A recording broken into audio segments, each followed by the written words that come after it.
often when I start a head, I'll start with a circle and I'll bring down just the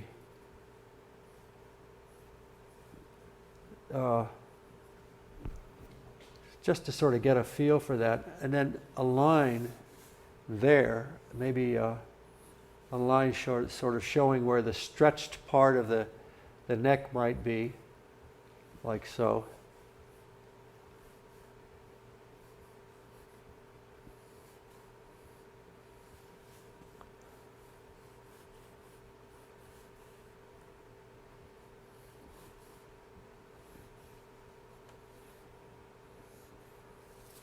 Oh dear.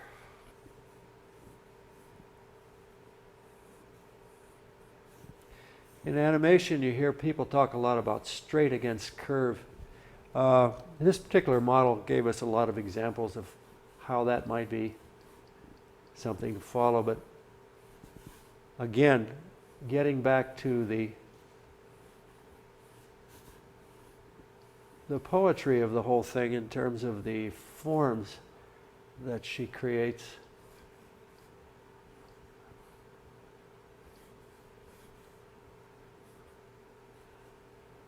Again, just suggesting the hands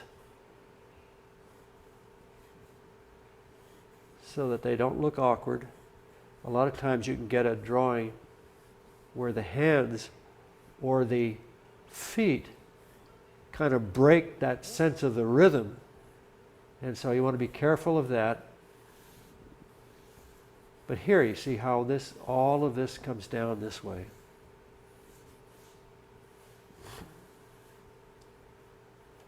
The stretch of the torso over there.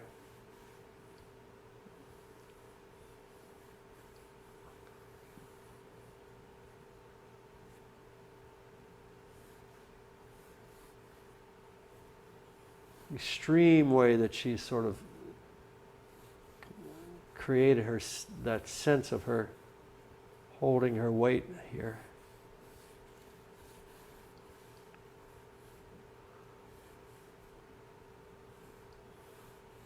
Again, the symmetry,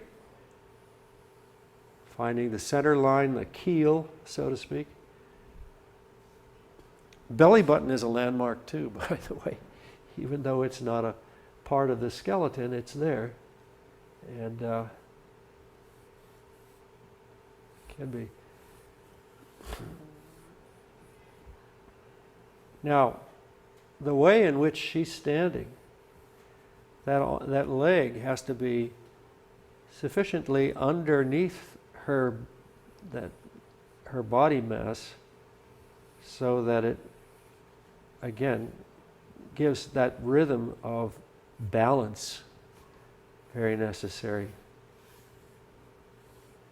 Just to make sure that that's right, I'll follow this line again.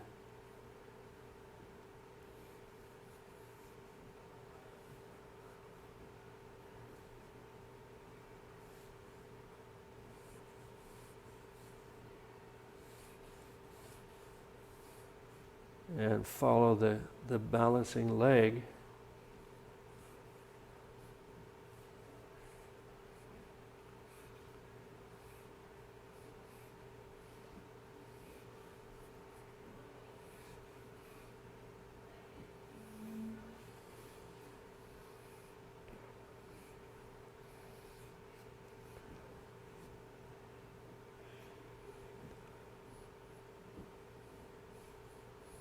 So here we have the leg supporting the weight.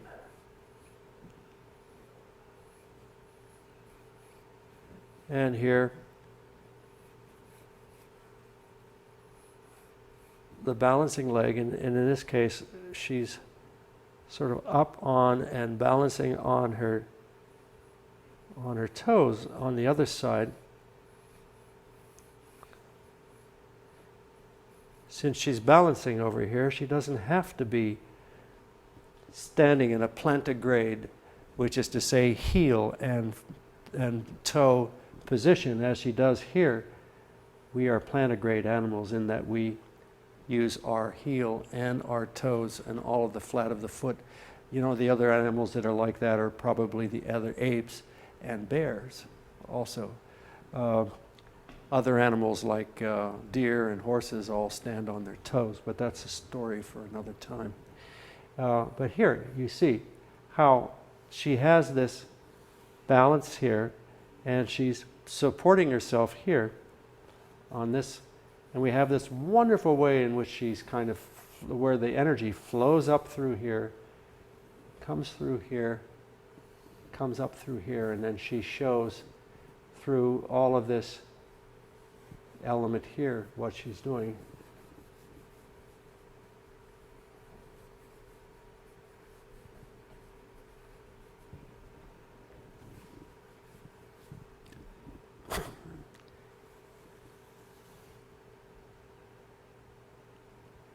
So that's an extreme kind of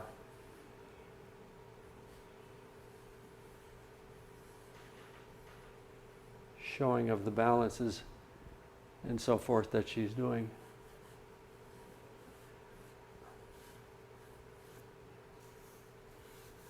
Stretch over here. I'm sorry, compression over there. Or squash, as it's sometimes called in animation. And the stretch over here. Squash and stretch. That was a Disney term.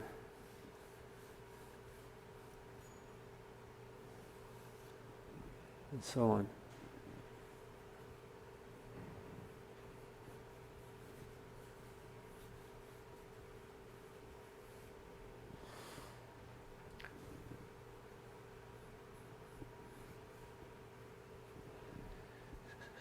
Okay, so again, weight distribution, where the weight is, how that sets up the rhythms that compensate so that the body maintains balance, the constant struggle with gravity. And these are the things that we look at, and these are the things that we grow to appreciate when we're dealing with drawing the human figure, and so on.